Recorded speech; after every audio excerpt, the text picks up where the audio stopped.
Kate Milefalcher, welcome to Irish Granny Helen, and welcome back by popular demand to returning guest Larry Jordan, author of this wonderful book, The Real Marilyn Monroe, which, if you haven't heard the videos, there's a playlist in my channel, and I covered this extensively, synopsized it. Welcome, Larry. Helen, it's a delight to be with you all. I'm thrilled. Thank you. And I'm thrilled you're back because we have a very important topic today. Yes. Today we've been dividing the book up into sections, and it's taken us a while because we want to give it the attention it deserves, and we're just so popular. Finding time is very difficult, isn't it? Absolutely.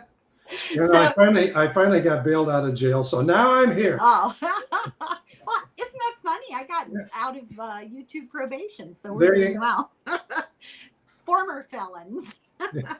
So today we're going to talk about Marilyn's last year, and we're not going to go very much into a lot of detail before, and we're going to end pretty much at the end. There is more. We didn't mention this when we were talking before I recorded, but we're going to have to get together and tie up loose ends, right? Eventually. Okay. So I'm going to throw things out here. We really struggle to figure out a way to present this information because it's a Gordian knot. Everything is related to something else, and it's all over the calendar and the map. So we're going to do our best to make sense of it. Also, there are parallel storylines occurring simultaneously. Yeah. You should have seen me last night trying to because like put everything off to the last minute. Can we mention what I was referring to just a minute before we went on the air? Yeah, Larry wanted to make a little announcement. Yeah, do it. Yeah, well, everybody has seen, of course, the book that Helen is so adeptly synopsized and talked about. It's 768 pages. It's I know. 10. You build up some muscle lifting it. And I realize that there are a lot of people that just simply think they don't have time to read a book of this size. Yet I felt, due to the diligence of my research over 5 years, that I needed to make some of these things available to as many people as I could. So this is the new book that just came out within the last few days. And basically I took the final chapters of the big book pertaining to Marilyn's last year and put them in this. It's 6x9, not 7x10. It's about half the number of pages, and it's, of course, doesn't cost as much. So hopefully this will be something that will appeal to people that, there's a lot of people that aren't that particularly interested in Marilyn, but they are very curious about what happened to her. And they can find that out in this book. This book, incidentally, if you read the little blurbs on the back, Dr. Cyril Wecht, regarded as the godfather of pathology, praised this book and said, "I commend you on your meticulous, extensive research. You can't get much better than that." There are some photographs as well that are not in the original book, and this one is one that I don't think many people have seen. I'll preface it by saying that an author that's been out for like 38 years with a book published a very just unfortunate book that portrays Marilyn after her autopsy, disfigured. It's a disgrace. It's all over the internet. And I didn't want to do anything that reprehensible. So I have a picture taken before the autopsy in which she looks beautiful. Here's that picture. Come a little closer to the camera, please. Yeah, there we go. Yeah, she looks. And I'm not personally aware of any book that's ever run that. So anyway, so what we're talking about today, everything that we're going to mention is in both books. Well, let me preface before we start the chronology that you have really researched this book and documented it. There are enormous pages, so much of a bibliography and resources and where you got your information. And when it's appropriate, you refute misinformation and you provide the facts that back up what you're saying. So anything we say here, you may find a contrary story elsewhere, but there is a ton of misinformation, lack of research, a lack of facts out there, this book actually tells the truth. I had to laugh when I read a brief review on Amazon last night, and this person liked the book, the new book, and said the bonus, Jordan calls out the authors and tells what they got wrong. Yeah. And I do. And then you back up why you say that. Yes. It's not just sniping. Right. I mean, you have information to back it up. So we're talking about 1962. So we're not doing a full year. She died in August, but I had to start somewhere, and there's just so much, Well, as I was indicating to you, the 1962 year was preceded by the fact that Marilyn got to know this aspiring politician. And I thought it was important to lay the bedrock of that, because that's a hotly contested matter too. And we're going to be coy, by the way. We're going to be very coy about names and certain terminology, because I don't need to be in YouTube jail again. So we'll be giving you references to people with a wink and a nod, but I'm confident that people here are smart enough to figure it out. I was just going to very briefly maybe do a 90-second or 2-minute tour de force here to bring us up to speed for 1962. In saying that there was once a young lieutenant in the Navy from Massachusetts, and he got into trouble during World War II for a little bit of pillow talk, well, more than a little, with Inga Arvad, who was of questionable background. She was a German who knew Hitler and other high-ranking officials of the Nazi regime. And he was disciplined for this. He was actually transferred for that. But it did not dissuade him from continuing. So the FBI got involved and tape recorded his pillow talk. If it had been anybody other than an ambassador's son, this man would have been court-martialed. In fact, old Joe, his father, appealed directly to J. Edgar Hoover of the FBI, seeking a letter of absolution to get Sonny Boy off out of trouble. The list, off the list. Yeah. And Hoover refused, which is another reason I don't have a black and white view of J. Edgar Hoover. He's a hard one to pin down. And so that was a bone of contention. But the point is, from that moment on, that guy that became an aspiring and successful politician was on the radar of the FBI. Yeah. And Marilyn had an agent named Charles Feldman, whom she retained in 1951. Charles Feldman and his wife, Ms. Howard, Jean Howard, whom a lot of people know, was such a good friend of this politician from Massachusetts that when he would visit California, they would host him at his house.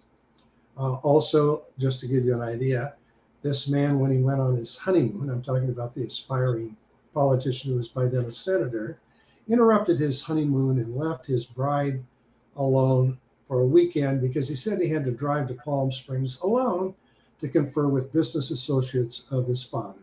He was really rendezvousing with Marilyn Monroe. Yeah. So we could go on and on about this. And these are not allegations that are not allegations by eyewitness testimony. This was signed under oath, kind of. Right. Yeah. And Dorothy Kilgallen even alluded to a argument that was overheard on a plane that Joe DiMaggio, her then husband, was on with Marilyn, and it was about this man, this politician. So this went on for a while. It goes all the way up to, well, also another reason for the FBI to be interested is that Marilyn started dating Arthur Miller in 55. And in 57, he was subpoenaed to testify in front of Congress, and he refused to name names. He had been involved with communist friends in the past. He didn't want to name them. He was held in contempt of Congress. So that was another reason for the FBI files. And by the way, I've looked at the FBI files, so this is not speculation. You actually see the documentation. And it needs to be said that very many people make reference to occasion where Marilyn ostensibly met this man, the politician, for the first time. That was a fiction that they created to sort of hide their previous relationship, their ongoing relationship, right? So yes, there's misinformation out there. A lot of it is just garbage put out by writers who don't back it up. Some of it was intentionally created by the people involved to protect their own situation. Well, to make this quick about it, by 1960, as Marilyn's relationship was deteriorating with Arthur Miller, her relationship, ironically, was heating up with this politician who was pretty busy at the time because he was running for president. It's hard to imagine how he had time. We're not going to talk about that. Ralph Roberts, who gave her a massage on July 13th, remembered that she had asked if it was okay during the massage if she had the Democratic convention on TV. Right. And Ralph found it odd that only she in the household was interested. This was at Marilyn's New York apartment, because Arthur Miller went to bed. And he was this great liberal. You would think he would be interested. Now, the next day, she asked, by the way, Ralph to fly with her to California. He decided to drive instead. But she did fly out to California. And the night of July 14th, we're talking 1960, she was observed at an Italian restaurant in Beverly Hills with this individual, right? Next night, after his acceptance speech, she was at a party at the Peter Lawford house. And one of his long-term friends dating back to 1946, Charles Bartlett, gave an interview in later years to Newsweek magazine telling how he had been dispatched by his buddy, the presidential aspirant on the Democratic side, to go out to California and talk with Marilyn and just reinforce the idea that she needed to be very, very discreet. In 1961, she got a divorce on the same day as the inauguration. She flew to Mexico to get a Mexican divorce from our thinking that nobody would notice because it was a busy day elsewhere. Just as a little aside, a little bit off topic, but still relevant, is it panicked Ralph Roberts because he was in his car when he heard on the radio that the plane that Marilyn was on, supposedly, had crashed shortly after takeoff. He was just beside himself. He called Mae Reese, her secretary, who reassured him that once again Marilyn was late. Thank God she missed the flight, so she was not on that plane. But throughout 1961, Marilyn was not making any movies. There was a contract dispute. She also had a gallbladder operation. It wasn't laparoscopic like they can do in these days. So she had a painful recovery. Her sister, half-sister, came up from Florida for a while, Bernice Miracle, to kind of nurse her back to health. But Marilyn was being romanced by Sinatra and this new president. And she made a trip, for example, allegedly. Well, she made a trip in September. That's validated. No. Allegedly, that's who it was. Okay. Anyway, on September 22nd of 1961, Marilyn flew with Peter Lawford, who was an in-law of the politician, cross country to appear at a private party by Fifi Fell. Now, Fifi had a 26-year-old daughter that the AG was dating at the time, but that's a little side story. But and by the way, when Marilyn traveled, she wore a black wig, glasses, dressed in a dowdy fashion. She carried a yellow legal pad and pretended to be Peter Lawford's secretary. Yeah. She was irked because he was giving her dictation on the plane, really playing the whole part. But anyway, she attended the party. Milt Evans, who was Peter Lawford's manager, said when she arrived, it was like the parting of the Red Seas at this party. And Arlene Dahl said, I've never seen anybody stop a party like Marilyn did. Everybody wanted to be close to her and breathe the same air. Now let's move forward. Let's move forward to anyway. Bottom line is, she had, and there's all these stories of encounters, and I give the dates that other people don't get.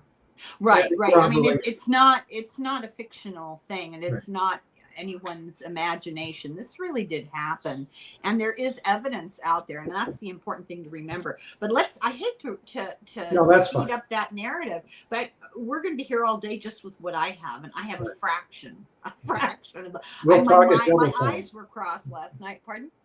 We'll talk at double time. We'll be real fast. Okay. Well, that's not hard for me. January of 62, the significant thing that I read about, and you may have something else to add, was her meeting with Carl Sandburg. And he had lovely things to say about her. He was very impressed with her intellect and as a person.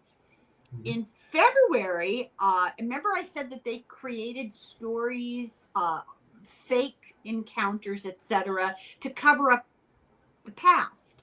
So they're a historical connection that already existed. So in February, she had what was called her first date with the AG. They already were involved. And she was given a list by her doctor, Dr. Greenson, of questions for her to ask the AG. Now, this is very suspicious, right? Because Greenson allegedly was an active communist, and there was this desire to pick brains so that he could report back. Am I getting that right? Well, Greenson did not give that to Marilyn directly. He gave it through his son. His son, as a young adult, gave it to Marilyn. And when Marilyn was posing these questions to the AG at a party hosted by Peter and Pat Lawford, she said, these are things that young people want to know about. And the AG's response was, are you attending some meetings? And Marilyn laughed that off, but you can read between the lines. He was suspicious that she was attending some meetings and was being used and manipulated to pose questions, because the questions she asked him were all very relevant. They were things about Castro and about nuclear things. These were hot button topics. Right, right. Well, she was being surveilled, and she was being surveilled, wasn't it, by, did I count right, 5 different groups, basically? I'll let you name all of them. I can't remember all of them. Okay, well, I'll try. So the FBI, the CIA,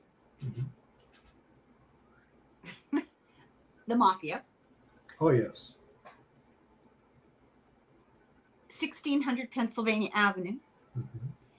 And there was one more.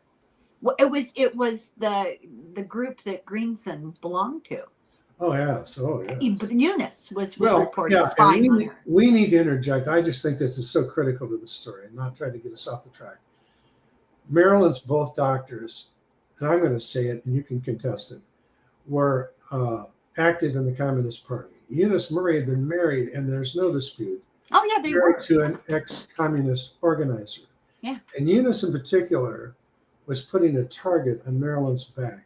She was not only spying on Marilyn within her house for Greenson, she was also spying on her for the FBI, as documents prove.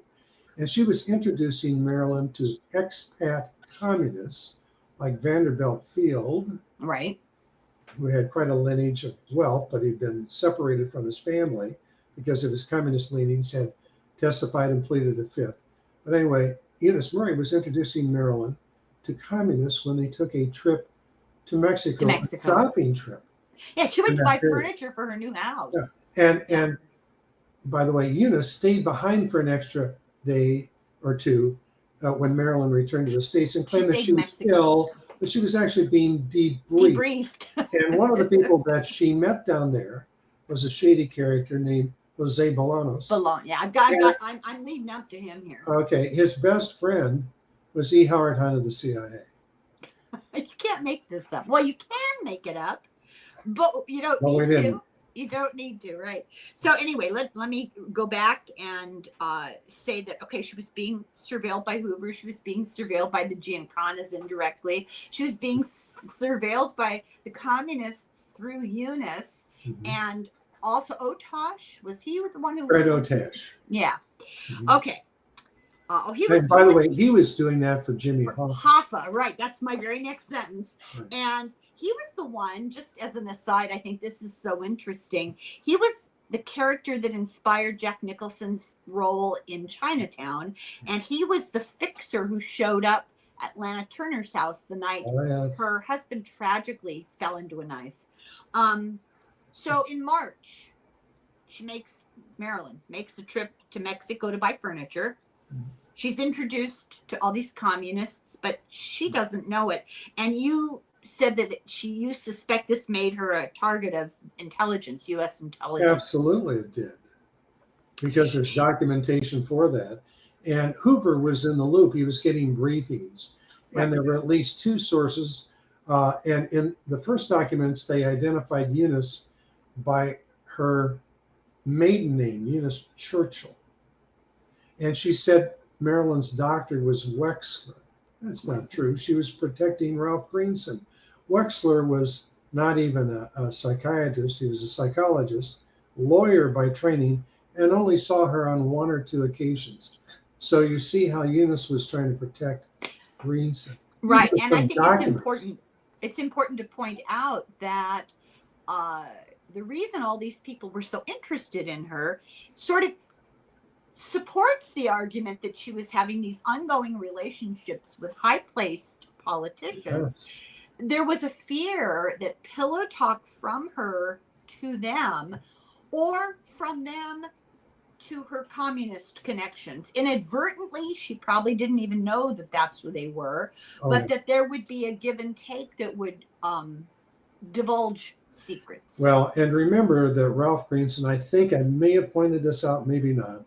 While he was in the service, he became adept at hypnosis and also the administration of sodium pentothal. Yes. And he was having therapy sessions, sometimes 5 hours long. Yeah, really he was having therapy sometimes twice a day with Marilyn. And even the most innocuous things she would say, particularly if she was under the influence of hypnosis and or some drug, could be useful to the co-Minturn. I may not pronounce it, maybe pronouncing Comintern, yeah. Apparently you know more about the communists than I do. But I do. I'll refer to your knowledge about them. I don't have a membership card. You burned your membership card. I think I heard that. But anyway, the nuns taught us well. I'll tell you that. Ralph Greenson enjoyed an elevated status for a while. These doctors came on the scene in 1960 when Marilyn's relationship with the president-to-be started heating up. Coincidence?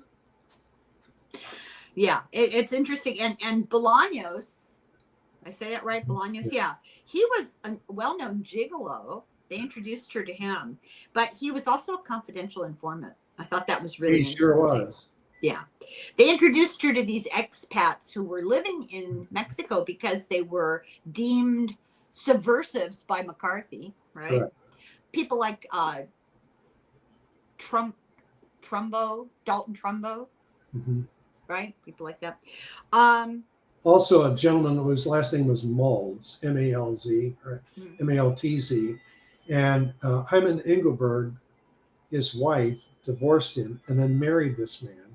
And there was recently declassified, as of March 2025, documentation showing just how important he was to the FBI. So this whole little circle of people was. And wasn't Engelberg the doctor who had the bizarre hidden library, locked room? Yes, he did. I have quotes from his granddaughter who lived in this house that the Engelbergs, Mr. and Mrs., had built, and it was customized floor plan. And it's almost like out of a movie, but he had a bookcase, and if you stuck a pencil in a hole behind a certain part of the bookshelf, the door would swing open, and here was this hidden room with all of his Marxist and communist literature. Unbelievable. Their names ended up on a list, a bona fide list that was seized from the Communist Party in Los Angeles. So in my mind, there's no debate about that. So weird. So of all these people, I'm the most curious about what made him tick, because the granddaughter was so shocked by what little she did see that I wonder, what were they into? Anyway, Marilyn took Bolaños as her date. You know, I think they arranged it, right, to the Golden Globes, where she won, right? She won. Yes, I'm glad we're mentioning the Golden Globes, because she had been, by that point, not having worked in 1961, already being beaten up to some extent by columnists, because she hadn't really appeared publicly much. And her, some columnists were already saying that her career was on the downhill slide. And then she wins this big award. By the way, that wasn't just a token political award that somebody engineered to help her. If you look into it, and I can't quote chapter and verse, but it is in my book, this was canvassing a broad number of fans around the world. And she was basically judged the world favorite female star. She got a lot of international acclaim. Yes. I don't think that's emphasized enough in the United States. She won all kinds of individual awards. I'm gonna throw names out. I could be wrong, but like she won in Italy, she won in France, she won in Germany. I mean, it was impressive. Indeed. I have a question for you. So you mentioned that Greenson had given her an injection that day, and when she showed up, some people thought she was inebriated. She seemed slurring and kind of unsteady. What do you know about that? It was actually Hyman Engelberg who gave her the injection. Oh, okay. And at the event, she started out all right. Susan Strasberg was there and, of course, knew the real Marilyn and how she normally behaved. She said that night she started out clear-eyed and vivacious and alert, but Bolanos also had her drinking tequila, and she did. And it didn't take more than one in combination with that shot. Now, Engelberg and other witnesses saw him arrive at her house at various times and give her an injection of vitamin B12, but it miraculously perked her up. Now, I should tell you that Esther Engelberg, in her divorce petition, and also stated to her attorney that she herself was being over-medicated by her husband to control her. And she said that Engelberg kept Marilyn sedated or under the influence for Greenson. I think of him as sort of a Dr. Mengele kind of guy. Yeah. So what's your opinion? And I know you probably have facts to back it up. I was so confused. Yes, she was on Nembutal. No, she wasn't. Yes, she was aware she was on Nembutal. No, it was being sneaked to her. They were over-prescribing things. They were prescribing stuff ostensibly not knowing that somebody else had prescribed something that's contraindicated together, and like chlorohydrate and Nembutal. It's a mess. Here's the question. Was she knowingly taking drugs as an escape, or was this her doctors abusing her? It was the doctors abusing her. And she had long-term frustrations, particularly with Greenson. And she suspected that he was giving her too much, and in tandem with Engelberg. And she was quite aware of the effects of various medications. In fact, that even came out post-death when a group examined her history. And so she was quite knowledgeable, and she was not going to overdose. So she self-regulated a lot of this. And the evidence for that, as we previously discussed, is she was in good enough shape to go jogging on the beach with Ralph Roberts. I know. And you pointed out that her own appearance did not betray any evidence of alcoholism or substance abuse. You can't fake that with makeup. She was absolutely You can't fake it over a period of time. You might get away with it, especially if you're young. And, genetics, you might get away with it for a while, but chronic long-term substance abuse manifests physically. And there are things, if you know what to look for, you can see, And also, she gave interviews that were tape recorded. And so we can hear some of them yet today. She's totally lucid, articulate, good-humored, smart, philosophical, intelligent. Well, she was taking classes at UCLA off and on, Absolutely. In control. No dum-dum. And I will never forgive Jack Parr. A friend of mine just commented the other day how much he disliked Jack Parr. Jack Parr not only mistreated Jane Mansfield when she was on his show. Marilyn was never on his show, but she appeared in a movie with him. And he said, all these books she carries around, she doesn't read any of those books. He's an idiot. We know that's not because true. She was very knowledgeable. She had long stretches of poetry. She had all these literary figures, which I've mentioned in the past. Took the words out of my John mouth. Steinbeck wrote her, Yeah. Carson McCullers, you know. Truman Capote, all these Yeah. people that were cerebral individuals Yeah. who respected her intellect. Recognize the real thing when they had Yeah. a conversation with somebody who had something intelligent to offer. So I Wasn't don't pretending. think, even the group that was appointed after her death said that she was not a drug addict. And that is said on videotape. If you don't believe me, you can go on YouTube and hear them say that. And We're gonna do a whole separate video on the aftermath because it's fascinating for the political skullduggery that went on. How that whole thing unfolded, really, people need to know. Unbelievable. Noguchi. Mm-hmm. Okay. So let's see. I asked you this question. Oh, and you describe a scene where Joe DiMaggio comes over because he's concerned about her, and the doctor wouldn't let him in the house. She was upstairs, and he wouldn't let DiMaggio come in and talk to her. Well, what had happened is while Marilyn was in Mexico, some fan magazine published the address of her apartment, which she was still at that point. She bought the home, but wasn't moved yet. So she didn't want to stay there. What is not reported by anybody else, but is by me, thanks to James Hassfield, is that Shelley Winters actually put Marilyn up for a while, for a few days after she returned from Mexico. Yeah. And then she ended up staying, unfortunately, for a night or so at Greenson's residence. And Joe DiMaggio came to pick her up. And Greenson wouldn't allow him to go upstairs. Yet Marilyn heard Joe, and was calling out to him.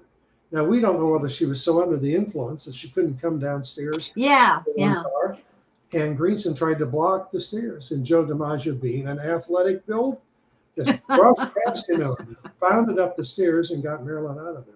Yeah. And Marilyn said, I want to sleep in my own house, meaning the house she bought, even if there's furniture. So he helped her move, and I have the dates of that. You know, that was a beautiful house. That was a beautiful house. Really understated and absolutely beautiful. I love that style, but that nobody cares about that. And I talked about that. And Linda Nunez, her family bought it. She lived in it for, I think, 13 or 17 years. Wasn't her father a doctor, I think? Yes. Yeah. And I don't She gave me a lot of insight into that house. And her family ended up. Pardon me? They didn't realize, did they, when they first moved in? Did they know it was Marilyn's? Oh, absolutely. They did know? They'd actually driven by it, and they didn't buy it because it was Marilyn's, but her father, the Nunez father, was from Mexico. And there are very few homes in that particular neighborhood that had that architecture. And always kind of a hacienda. Yeah, and if it ever comes up for sale, I'm going to buy that house. And they did without touring the house. Hard to believe. And they no, it's not hard to believe, because if you know Los Angeles architecture and you know when a house was built in those days, you could guess what it's like on the inside. You know it was nice quality, yeah. And they called, actually, Mrs. Nunez made an inquiry the morning Marilyn's death was announced. Sunday. Oh, God. August. So they didn't get it right away, and there was somebody else that wanted it, and a judge intervened, and it went to the highest bidder. So, but they bought the house without being able to even enter. So, without referring to position, her long-term fling, because that really is how she viewed it. I think there was, correct me if I'm wrong, I think she had affection, but wasn't madly in love. You're talking about the older brother? Pardon me? The older brother you're talking about? The older brother, yeah. And didn't he got in touch with her and wanted her to meet him in Florida while he was down there on vacation with his family. And she was reluctant to interfere with his marriage. She had no desire to take on the official political role of being married to him. She didn't want any part of it. For her, it was adult fun and games with a little mental stimulation. Am I getting that right? Strasberg said she made it clear to us that in no way, shape, or form would she ever have wanted to have any serious involvement with this politician. And so all these fictional stories that have appeared in recent years, that she was bereft the side itself, Heartbroken, yeah. The general, woman and just scorned, yeah. crestfallen, are totally bogus. Well, she kind of was the woman scorned. I think you mentioned she talked about it, and not the end of the relationship, but the way that it was ended. Well, let's clarify something here. Okay. Marilyn told Frank Sinatra that she had stopped sleeping with these two brothers. She's the one that broke it off. But she was ticked off that they were kind of rude to her. But also, let's go on record and say that she had contact with both of them in July. So they did not dump her back in after the Madison Square Garden event. She still had ongoing contact.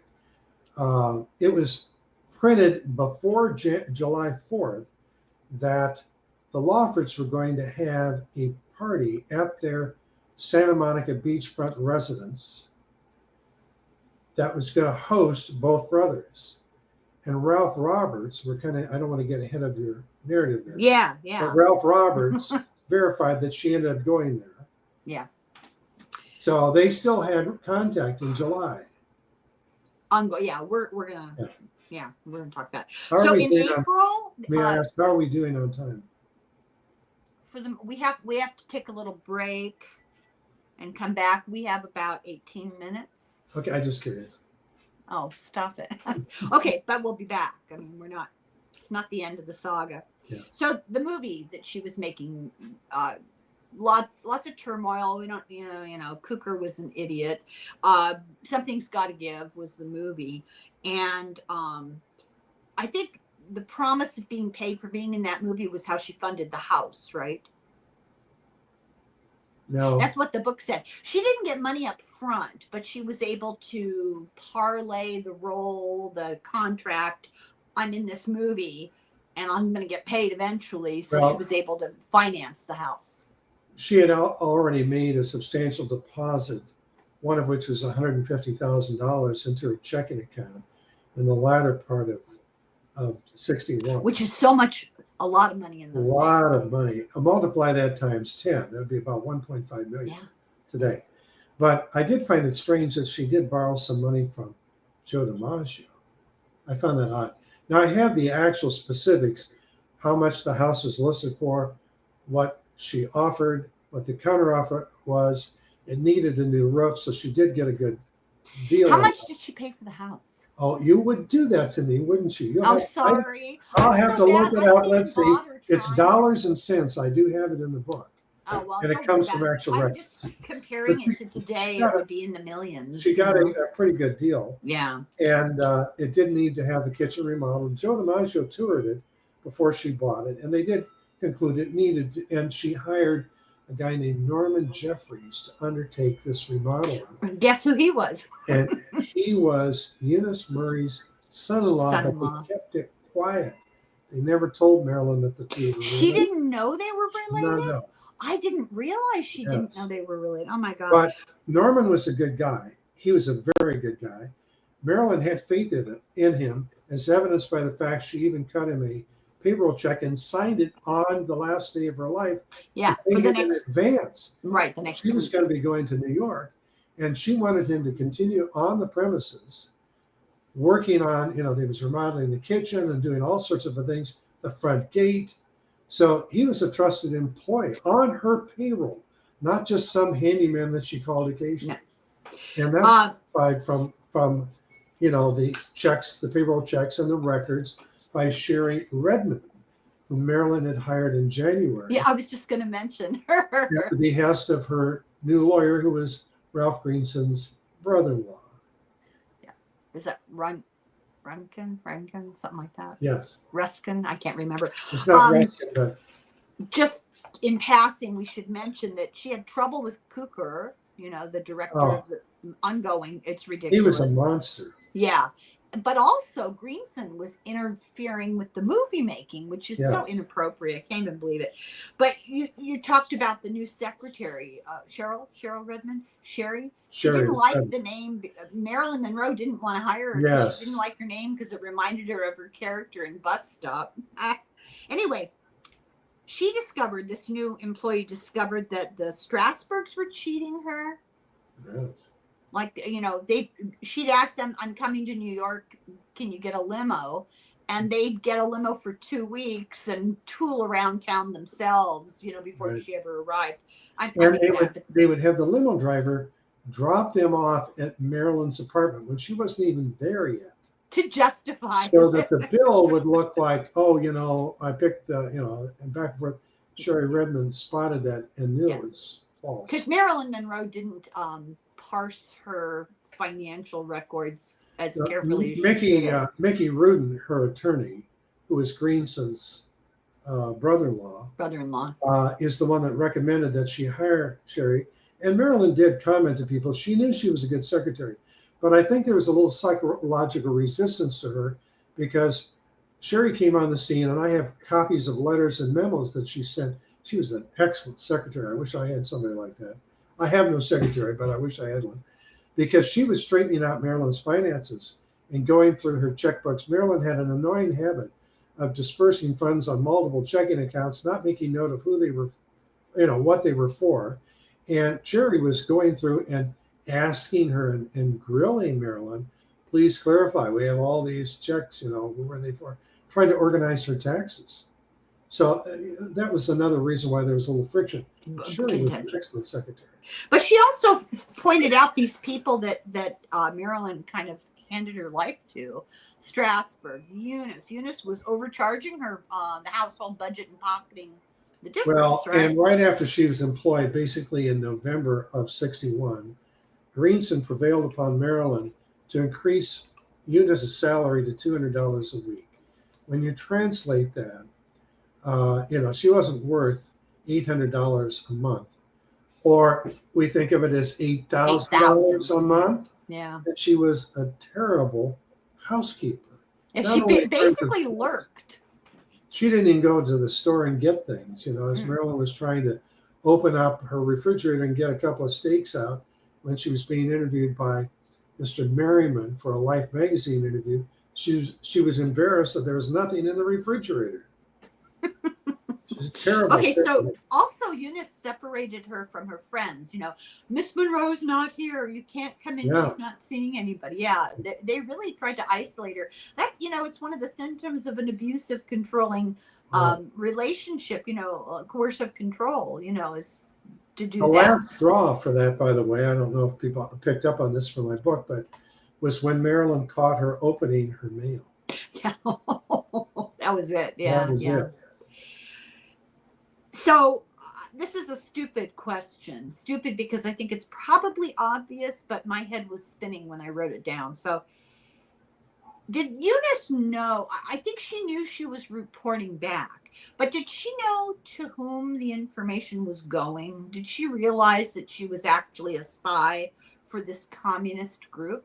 No, but she knew that she was reporting to Greenson. Right. Because Greenson would confront Marilyn. And by the way, the FBI documents even say that Dr. Wexler, it's really Greenson, and Eunice were just appalled by the men that Marilyn was dating, and that all these extreme liberal beliefs have rubbed off on her from Arthur Miller.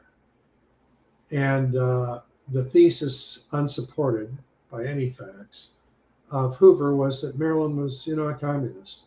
But even the president said to one of his aides, I know Marilyn, she's not taking her orders from the Kremlin. Okay, so that's my next question is, do you think that in any way was it possible that she was intentionally paying attention to information from the brothers? She was paying attention to them only for conversational reasons. I'm glad you brought this up, because in February, there were 3 different reporters in the LA area who attended a party at the Lawford residence at which Bobby Kennedy was present along with other people. And she was taking notes in her diary that Ralph Roberts bought her, a red diary. So this was already in public print before her death, that she was writing in a diary. Case closed, she had a diary. Even it was well known. Pat Newcomb, her publicist, said she had a diary. Yeah, a lot of some people still try to say that she didn't. And the reason for that was she took copious notes. She was writing in spiral ring journals back when she was married to her first husband. And a lot of the paperwork that had been sold off by Anna Strasberg, Yeah. the next wife of Lee Strasberg, who, by the way, made between $40 and $50 million. Yeah, inherited the estate. Yes. Anyway, a lot of those papers came out, and they date all the way back to when she was married to Jim Doherty. And she remarked, and I'm just paraphrasing, that she was pouring out the contents of her mind to relieve it. And she's putting things on paper. So she was an inveterate writer. A journal. Journalist. Absolutely, that's a good way. Not a journalist in the reporter sense. No, journaler. She journaled. Mm-hmm. And she did that, and she would naturally. Are we to believe that she stopped doing that when she was dating these two VIP politicians? Of course not. So she was taking notes, whether she was talking on the phone or she was there in person with them, so that she could remember all these things. And she would study her notes like studying a script. So that's just what her habit was, and they knew it. Made him very nervous. Well, we'll get to that. Yeah. So I thought this was interesting, and I think it speaks a lot about character. You write that Frank Sinatra was allegedly connected to Giancana, the mob. Mm-hmm. And for Giancana, he was accessing information from Marilyn. So you have these important politician brothers and her relationship with Marilyn, their relationship with Marilyn, and her attachment to Sinatra. There's this sort of circle of like a game of telephone in a way. And he was nurturing an affair with Pat Lawford in order to be able to keep his ear to what was going on. He had no interest in her. He was using her to have access. I want to correct one thing you were saying. I don't know of any evidence that Frank Sinatra was pumping Marilyn for information about that family. I don't think he would do that. No, I don't think he talked to her. I think he was yes, Pat Lawford. And Frank had even organized the inaugural ball. He had recorded a theme song for the campaign, but he became persona non grata when J. Edgar Hoover played a tape recording of a wiretap intercept of a conversation between Sinatra and Sam Giancana. Yeah. Who was pressuring Frank to get the family to quit and the AG to quit harassing the mob. And Sinatra, and I can't use his language, said, well, I'm going to keep sleeping with that blankety blank until I get something going. Right. And he's referring to the president and attorney general's sister. And when they heard that, all of a sudden, Mr. Sinatra was not chummy with the White House. He ended up becoming a Republican. And also, by the way, that also accounts for why Marilyn did not rendezvous with the president that spring at Sinatra's house. He'd even remodeled it, spent thousands of dollars, installing a helipad for the presidential. He even had, other things added on to his house. And then at the last minute, he got a call from Peter Lawford saying that due to security concerns, the president wouldn't be able to stay with him. He'd be staying at the residence of Bing Crosby, who was a Republican. And so it's angry, he went out and started chopping up his landing pad. They just paid for. He didn't have any. He had no anger issues, as we all know. No, he was a calm, cool, collected guy. We're in May. We haven't yet. We've gotten to May.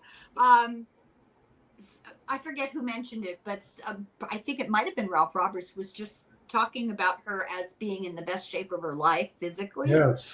And she was also beginning to find her voice, like asserting her own power.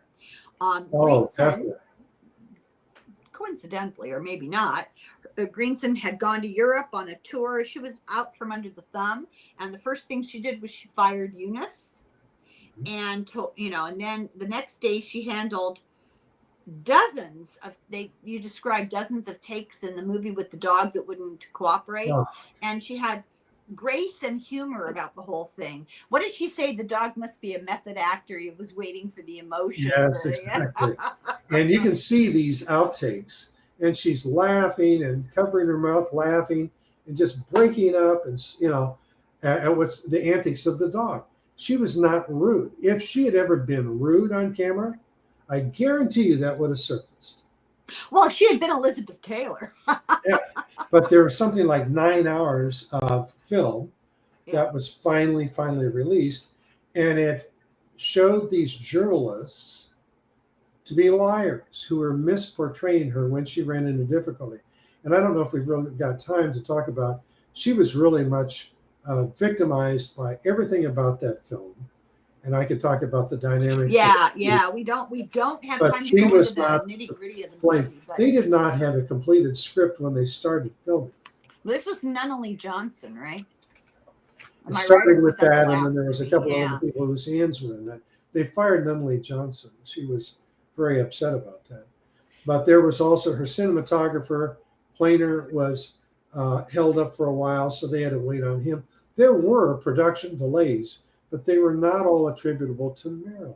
They blamed her all the time, though. That was kind of a common theme. Every time the studio had the opportunity to put the onus on her, like John Huston, same thing. He gambled the money away and then put the blame on her. Yeah. But let's keep going, because what my goal here is to get to her last week before we take a slight interruption. So in May, she did the famous "Happy Birthday to John Kennedy" at the Madison Square Garden in the dress, that Kim Kardashian later ruined. And in July, the her contact with the younger brother sort of ends abruptly, and the reason was because Hoover told him, knock it off. Am I correct? Are you saying the contacts ended with which brother? The younger brother. And what time frame did that happen? It was July. Well, she saw him on July 4th. Right. But this is. And she continued having conversations with him, according to her phone records. Well, he was told by Hoover to cut things off. Actually, it was the president that was told that.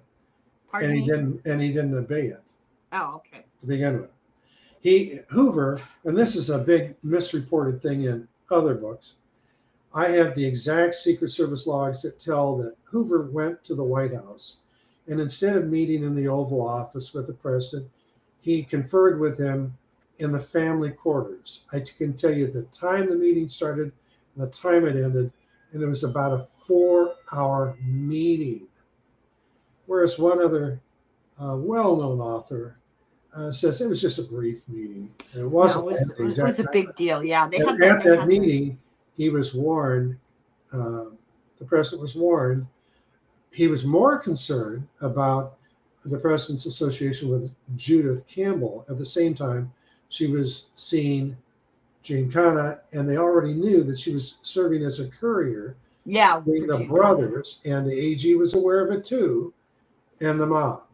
And you know what the president did after the end of that meeting? He called up Judy Campbell and asked her to go to her mother's house and call him. And then he tipped her off that she was being eavesdropped on. She didn't already know. Yeah.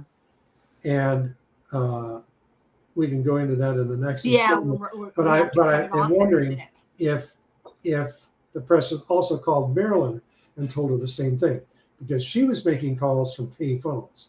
She even called friends from pay phones along the road back in the day of going to a phone booth. Yeah, she was cautious. So her doctors were back in business and torturing her is what I wrote down. They increased the amount of therapy she was having and dominating her time, getting more control. And that leads us up till the last week of her life. So I thought this would be a good place to stop for a minute. And then you and I will start recording again here. Okay. And that gives people a little break between topics. So don't go anywhere. We will be back. Larry, stay where you are. Okay. And because we're only on page 3 of my notes. So. I should have taken my vitamins last night. I know. And just thank you, everybody. I hope that this is an interesting, compelling story as for you as it is for me. And we'll be back. Slunga foil. Sluncha.